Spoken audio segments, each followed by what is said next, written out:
Hello, welcome to Idaho Materials and Construction Pane Aggregate Site. As required by CRH policy as well as Mine Safety and Health Administration regulations, every visitor to the site must complete annual site-specific training. This includes customers hauling materials in or out of our sites, as well as vendors or contractors performing services on our aggregate sites. 1. Water safety. Be observant of water hazards. Life jackets must be worn where there is a danger of falling into water. 2. Heavy equipment operations. Keep 100 feet of distance between your vehicle and moving heavy equipment.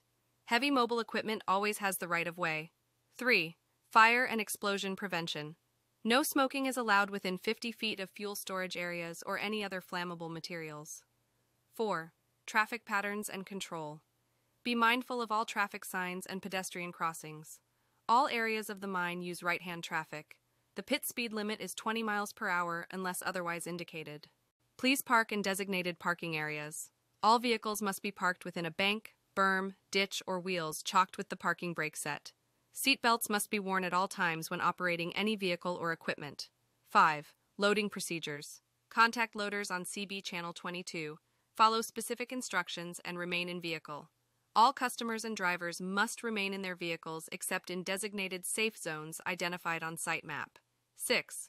PPE, hard hats, high-vis clothing, eye protection, and steel toe boots are required in all areas when out of vehicles. Hearing protection may be required in certain areas, as posted. 7. Electrical hazards. Watch out for overhead power lines. 8. Emergency evacuation. In the event of an emergency evacuation, all persons are to meet by the scale house as indicated on the site map. 9. Cell phone use. Cell phones are only allowed to be used in designated areas. If you are a contractor or vendor, any person performing work, services, delivery, or visiting the site not picking up materials. These additional site-specific conditions apply. 10.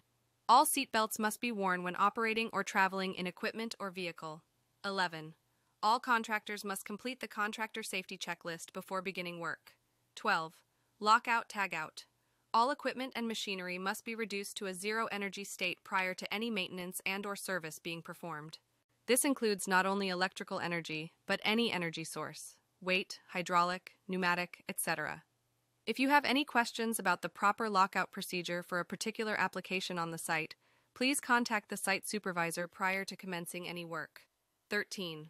One fire extinguisher which is charged, operable, and appropriately inspected must be mounted on each piece of equipment. 14.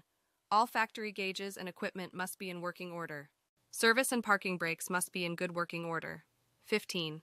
Certain classes of equipment must be equipped with a rollover protective structure, ROPS. 16.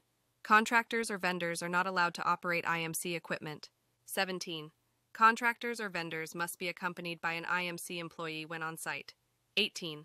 For contractors working on the mine site for more than 5 consecutive days or have a pattern of frequently working on mine sites, MSHA training is required. Thank you and please stay safe.